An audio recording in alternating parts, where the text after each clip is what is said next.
Welcome to Bill Monty's Guide for Getting Older. I'm your host, Bill Monty. Welcome back. Things have gotten a little bit busy in the podcasting world here, and I apologize for the time between episodes. But one of the things I've looked at with this podcast and kind of tweaking things was the episodes that I've received the most comments on, the ones that personally I like the best, and ones that have been talking about experiences of growing older.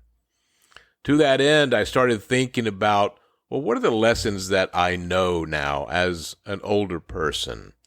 When you're younger, you think you'll live forever. I don't believe that that's actually what was in the forefront of my mind, but I know that when I do things now, the realization that I could get injured or possibly die seems to come right up front with, should I do this? I was telling someone the other day that when I was younger, I used to scuba dive.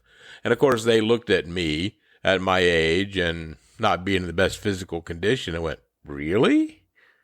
And I said, oh, yeah. Back then, I didn't worry about things like, being eaten by a shark or attacked by a jellyfish or barracuda or drowning or anything else like that. I just wanted the adventure of scuba diving. And so that's what I did. Now, of course, I don't do that anymore, and I know I could. I know there are people much older than I that still do that, but it's not something now that I think I could do anymore, because mentally I'm in a different place. Because life has taught me lessons, and they're lessons that have actually really become more apparent in the past year of my life. So, I'm 67 years old. I turned 67 a few months ago. So yes, you're not talking to someone who's 80, not yet, but it feels like 80 will be here in a couple of weeks, because I'm not sure how I got to 67 as fast as I did. And I started thinking about, well, what are some of the lessons that aging has taught me? For the next several episodes, we're going to be looking at some of these lessons, and I'll just give you my perspective on them.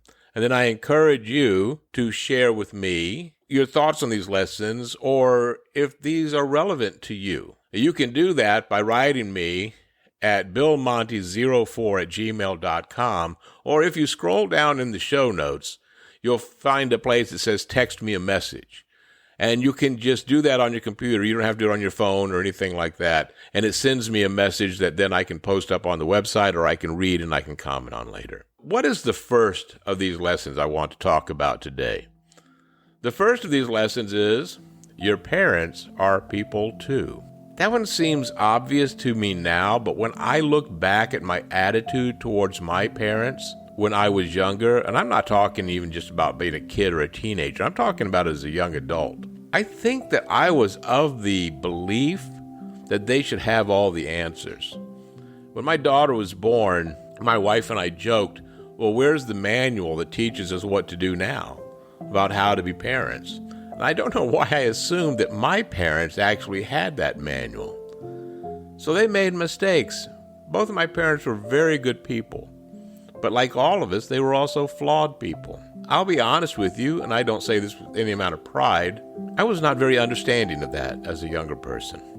Because when you're younger, especially when you're a kid, we just see our parents as our parents. It's only later that we eventually realize that they have their own hopes and their own fears and their own dreams. We only learn to see them as complex individuals with their own life stories later in life. And this shift in perspective often leads to really a more mature relationship with our parents. My father passed away when he was 60. So I didn't have time, as I was coming to that understanding, to have that type of relationship. My father and I did not have a strained relationship when I was younger, but he was not a hugger. I'm going to put it that way. He was a caring individual. He loved his family very much. He loved his sons very much. But my father had a wall, and I think that's something that we all need to realize. So if you're someone who is in 20s and 30s now, or maybe 40s and 50s, and you don't realize it yet, we are a product of our times, the times that we grew up in. My father was born in the early 1930s. So he was a product of that time of the world being at war, of there being rations on things that you can do, and on men being expected to behave a certain way and to accomplish and do certain things. I was pretty critical of that as I became a young man in the 70s. And I never really gave him the benefit of the doubt that that's just what his generation was like.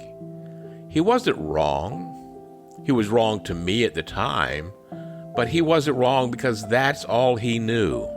Now, I came of age in the 70s and the 80s. My daughter was born in the early 90s. But I find now that I'm 67, I am really a product of the times. I'm having a hard time adjusting to the attitudes of the 2000s, and especially of the 2020s. Things that I used to be able to say as a joke are now considered inappropriate. Attitudes or behaviors towards someone of a different sex or race, even if you're very, very close with them. You can't say what I used to say and do back in the 70s, which at the time was very accepted. No one got offended. It was funny. It was a joke. It led to perhaps a date or amorous proceedings, so to speak, whatever it might be. Long friendships. We laughed about things back then. And this generation and this time, for better or for worse, no longer laughs at those things. People are very sensitive now. I find myself falling into the same trap if someone makes a joke about older people or even older white guys, which I am. So we are a product of our times. So let's try and be a little more understanding and a little more forgiving of those who might seem different than us. We are so divided now as a country and as a society and as a culture, and a little understanding could go a very long way into making things better. That's one of the things that I've learned in getting older. I'm not a perfect person, and the people around me are not perfect people. My expectations of them are lower, and I try not to be as judgmental, and I hope they're not as judgmental of me and my words and my actions and my deeds. I can no longer do some of the things I used to be able to do. Names come a little bit slower. But let's remember of your parents. They too are people. They too had hopes and fears and dreams. And one of the things that's harder to get to wrap your head around as you get older is that maybe some of those dreams are never going to come true now. Go back and listen to one of my last episodes called One Day to understand that better. And be a little supportive. If they're your parents, you should love them and you should help them. And you should realize that one day the hand that used to hold yours will no longer be there. And that day is probably closer than it is farther away. Take the time to appreciate and love your parents. That's lesson number 1 of Aging with Bill Monty. My friends, please do me a favor. If you enjoyed this episode, please hit that like button, make a comment, share it with your friends and your families, and please subscribe. That's free, and you'll be notified of when upcoming episodes are being released. Until next time, my friends, we'll move on to our aging tip number 2. This is Bill Monty with Bill Monty's Guide for Getting Older. As always, please be safe and be kind. If it's warm outside but you're feeling colder, not sure what to do without a friendly shoulder, you're not alone, so start feeling bolder. Welcome to Bill Monty.